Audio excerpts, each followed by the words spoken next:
Welcome to the deep dive. We are jumping into a really fascinating question today.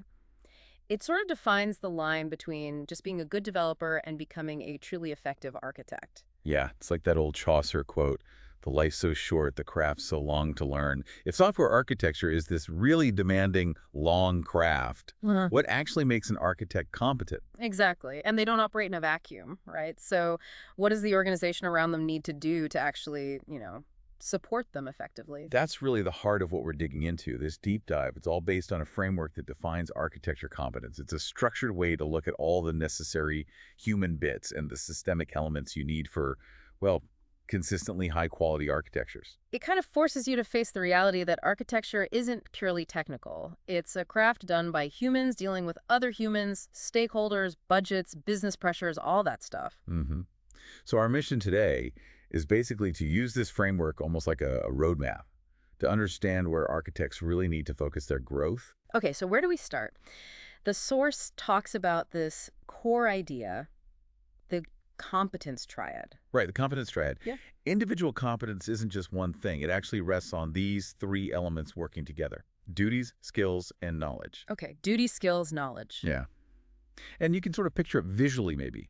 The skills and the knowledge you have, they're like the foundation. They support your ability to actually perform the duties the job requires. Ah, I see. So if you're missing the knowledge or you don't have the skill. Then you just can't really do the duty effectively. They all have to be there. Okay, makes sense. So the duty is the actual job you need to do, like the expected output. The skill is your capability, maybe inherent, maybe learned. And the knowledge is the stuff you've learned, the technical details, the academic background. Precisely. So let's take an example. A core duty might be designing the architecture. Pretty For essential, your right? main event, yeah. The skill you absolutely need for that is the ability to think abstractly. And the knowledge might include understanding patterns and tactics. See how they link up. Got it. Design the architecture duty needs abstract thinking skill, supported by knowledge of patterns. Knowledge. All three have to align. Exactly. Okay, so let's break down those duties. What does an architect actually do all day? You mentioned a surprise here. Yeah, this is where it gets really interesting based on the source material. When you actually list out everything an architect is expected to handle, you find a surprisingly large number of non-technical duties, like way more than you might intuitively think. Really? So if you're aspiring to be an architect thinking it's all about the tech is a mistake. A potentially big one, yeah. Uh. I mean, the technical duties are absolutely essential. They're the foundation, no question. Right. What falls under that technical umbrella? Well, you've got the core stuff you'd expect. Yeah. Architecting itself, that means selecting the architectural style, making those really key design decisions early on, identifying the right patterns and tactics. Like choosing between, say, microservices or a modular monolith. Exactly. I- Or knowing when an event-driven approach makes sense. And also partitioning the system logically, breaking it down. Okay. What else? Then there's evaluating and analyzing. This is critical. It involves using things like quality attribute scenarios. Okay, what are those exactly? They're basically structured stories, like Yep. little narratives about how the system needs to perform or be secure or maintainable under specific conditions. For example, when 1,000 users hit the login page simultaneously, the system response time must be under 2 seconds. Gotcha. So concrete, measurable requirements for quality. Right. And this duty also includes modeling different alternatives, doing trade-off analysis. Yeah. Because you can't always have everything. You have to decide which utility wins when performance conflicts with security, for example. Makes sense. What else on the technical side? Documentation, which, might not sound glamorous, but it's vital. Preparing architectural documents for all sorts of different people. Developers need one thing, execs need another. And the source mentions documenting variability specifically. Yes, that's a key one. Clearly spelling out how the architecture can be adapted or configured for different customer needs or deployment environments. Super important for product lines or configurable systems. Okay. And the last technical bucket. Working with existing systems. Because, let's face it, most work isn't greenfield. This means measuring architecture debt. Ah, the technical debt specifically related to architectural shortcuts. Exactly. The cost you incur later because you cut corners on the architecture now. This duty also includes migrating systems, refactoring to reduce risks, that kind of maintenance and evolution work. Wow. Okay, that already sounds like a lot. Yeah. And you're saying the non-technical duties are just as numerous or even more so? That's what the source suggests, yeah. And it leads to this crucial insight. Architecture failures. They're rarely just technical problems. Mhm. Overwhelmingly, they stem from organizational issues, human factors, communication breakdowns. So the architect has to manage that human risk landscape too. Absolutely. Which is why, under non-technical duties, there's a huge emphasis on management support. The architect often acts as this kind of bridge between the purely technical folks and the project manager. Translating tech speak into budget speak. Sort of, yeah. Contributing to sizing, estimation, budgeting, and really importantly, formal risk assessment from a technical perspective. They're the technical conscience, like you said earlier. Okay. What else falls under non-technical? Then you've got organization and business-related duties. This is really high-level stuff sometimes. Architects are often involved in translating the overall business strategy into a workable technical strategy. So they need to understand market trends, customer needs, Mm. even financial models. You got it. They need that context. Yeah. And they often help the organization with things like interviewing potential hires or developing internal intellectual property based on the architectures. And the last non-technical area. Leadership and team building. This is huge. Being a thought leader, not just a dictator, mentoring other architects coming up the ranks, and crucially, coaching the development teams on how to actually use the architecture correctly. It's not enough to design it. You have to shepherd its implementation. Precisely. It's clear, isn't it? Yeah. The more complex the system, the higher the stakes, the more time that architect is probably spending negotiating, communicating, leading, dealing with people, not just compilers. That perfectly sets up the next part.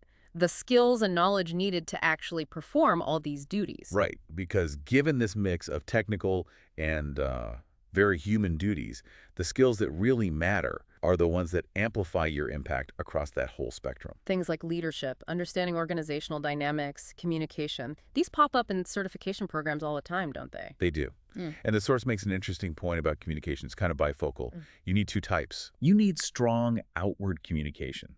That's your ability to persuade, to sell your vision. Convincing executives, maybe wary customers, sometimes even your own skeptical development team. Getting buy-in. Exactly. But equally important is inward communication. That's about listening effectively, consulting with stakeholders, negotiating with your team, really building consensus. It's not just broadcasting. It's receiving, too. And dealing with disagreements, presumably? Or absolutely. Yeah. Conflict resolution is key. Architecture is fundamentally about making trade-offs, and trade-offs always create friction somewhere. You need the skill to navigate that. Now, the source apparently singles out one skill as maybe the most important. You mentioned it earlier, abstract thinking. Yes. The ability to think abstractly. The source really emphasizes this one.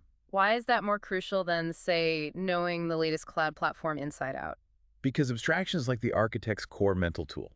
It's that ability to look at 2 or 10 or 100 different specific requirements or components or problems and see the underlying sameness. Finding the pattern. Finding the pattern, finding the common principle, seeing different things as just instances of the same underlying concept. It lets you ignore the temporary, messy implementation details and focus on the essential, enduring structure. Okay, so instead of designing system A from scratch and then system B from scratch, I look for the common data flow or security model or whatever and design that in a reusable way. That's the idea. It enables reuse. It allows applying general patterns and tactics. It helps you scale solutions mentally without getting completely bogged down in every single detail. And without it. Without strong, abstract thinking, you tend to end up with lots of one-off custom solutions. Brittle systems that are hard to maintain and evolve because everything is unique. Okay, I get the importance now. Let's switch to the other pillar, knowledge. The body of knowledge an architect needs. The field changes so fast. It does. Continuous learning isn't optional, it's table stakes. And the knowledge base required is really broad. What are the main categories? The source breaks it down. First, you have core computer science knowledge. This means really understanding architecture frameworks, patterns, tactics, quality attributes, the fundamental building blocks. It also includes systems engineering principles and design notations like UML or maybe SysML. Standard stuff. What's next? Second is technology context. This isn't just knowing a technology, but knowing the relevant platforms, web, mobile, IoT, whatever is relevant. And crucially, knowing where the IT industry itself is heading. Like understanding the implications of cloud computing moving towards serverless or the rise of AI platforms. Exactly, that kind of forward-looking awareness. Things that weren't even on the radar 5 or 10 years ago are now essential knowledge. And the third knowledge area. The organizational context. We keep coming back to this, don't we? This means domain knowledge, understanding the industry you're working in, whether it's finance or healthcare or logistics, and that critical business knowledge. Who are the competitors? What's the business strategy? How does the company actually make money? So you need to be part techie, part business strategist, part fortune teller. Ah, Hmm. maybe a little bit, yeah. It's a demanding role. This brings us to experience. There's that quote, the only source of knowledge is experience. How does the source handle that? It addresses it directly. It acknowledges the quote but clarifies. Experience is vital, but it's something that adds to your knowledge base. It's not a separate category replacing knowledge or skills. You need the knowledge first, then experience helps you apply and refine it. So reading the book isn't enough. Definitely not. It's like that old joke about getting to Carnegie Hall, practice, practice, practice. You can know about architectural patterns, but until you've actually tried to implement them, debug them, seen where they fail under pressure, that knowledge is just theoretical, inert. So how does one actually improve their competence systematically? The source suggests a three-pronged approach. 1. Gain experience actually doing the duties, often through some form of apprenticeship or working alongside senior architects. 2. Actively improve those non-technical skills, communication, leadership, negotiation, maybe through targeted courses or workshops. Professional development, yeah. And 3, constantly work on mastering that body of knowledge. Reading books and journals, yes, but also attending conferences, participating in professional societies, staying engaged with the community. It's a continuous effort. Okay, that covers the individual. But you mentioned earlier that the organization plays a huge role. Let's talk about organizational competence. Right. Because even the most brilliant architect can struggle if the environment isn't set up for success. Organizational competence is formally defined as the organization's ability to actually grow, use, and sustain the necessary architectural skills and knowledge at an acceptable cost to produce systems that align with the business goals. So does the company help architects be competent, or does it actively get in their way? That's the core question. The source outlines specific duties. The organization has things generally outside an individual architect's control, but crucial for their success. Like what? They fall into a few categories. First, personnel-related duties. Does the organization have a clear career track for architects? Is the role seen as prestigious and visible and rewarded accordingly? Are there actual mentoring programs and training resources available? You can't just expect people to step up into leadership if the org doesn't value or define that path. Exactly. Then there are process-related duties.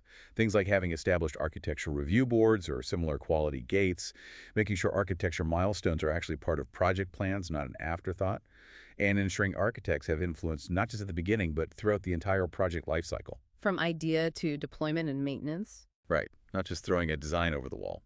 And finally, technology-related organizational duties. This includes things like maintaining repositories of reusable architectural assets and artifacts so every team isn't reinventing the wheel, and providing centralized support or resources for specialized architecture tools. That whole list, it sounds like a fantastic checklist for someone interviewing for an architect job. It really is. You can turn these organizational duties into interview questions. Tell me about your architecture review process. What does the career path for architects look like here? Do you maintain a library of reusable architectural components? The answers tell you a lot about the company's architectural maturity. It's like a litmus test for whether they actually support architecture or just pay lip service to it. Precisely. Okay, so we have the individual organization. The final piece seems to be about learning from others, the mentor loop. Yeah, this ties it all together nicely. The simple fact is you can't possibly gain all the experience you need firsthand in a single career. It's just too broad, the field moves too fast, so you have to seek out mentors. To gain experience secondhand, essentially. Exactly. Find skilled architects and learn from their successes and maybe more importantly, their mistakes. And this mentor doesn't have to be your direct boss or colleague. Professional societies, online communities, conferences, they're great places to connect with potential mentors. Get that accelerated learning. But the loop has two parts. Once you've benefited from mentoring, you really should mentor others. Pay it forward. The virtuous cycle idea. Right. And the source points out there's actually a wonderfully selfish reason to mentor others. Oh. Teaching a complex topic is the absolute best way to test your own understanding. If you struggle to explain an architectural concept clearly to someone else, Then maybe you don't understand it as deeply as you thought you did. exactly. It's the ultimate litmus test. Plus, good students or junior colleagues, They ask probing questions, unexpected questions. They challenge your assumptions in ways that force you, the mentor, to think deeper and refine your own mastery. So teaching reinforces your own learning. It's a win-win. Totally. It strengthens competence across the board. Okay, let's try to wrap this up then. What's the big picture takeaway from all this? I think the main thing is that the role of a software architect is just so much broader than purely technical design. Real success hinges on mastering that whole triad: duties, skills, and knowledge. And recognizing that includes a huge chunk of non-technical work. Absolutely. The human element, understanding the organization, communication, leadership, these are just as critical as choosing the right database or API strategy. Mm. And it all needs to happen within an organization that is itself competent and supportive. Plus, that commitment to continuous learning, both getting mentored and mentoring others. It's a holistic view. You can't just be a code wizard in a corner. Not if you want to be a truly effective architect, no. All right, so to leave our listeners with something to chew on, building on this idea that non-technical duties, negotiation, leadership, team building, budget input, are so numerous and vital, here's a provocative question from the source material. If those duties are so critical, how could you actually measure the specific value added by an architect doing negotiation well, or providing strong leadership? How would you compare the dollar value of that to something more easily quantifiable, like, say, optimizing a system configuration or automating documentation? Wow. Yeah, that's Yeah. that's tough. Measuring the ROI of soft skills versus hard technical tasks. It's a real challenge, isn't it? Figuring out how to quantify the impact of those crucial but fuzzy non-technical contributions, that measurement problem might just be the next frontier in understanding and developing architectural competence. Definitely something to think about. Until next time, keep digging deep into those sources.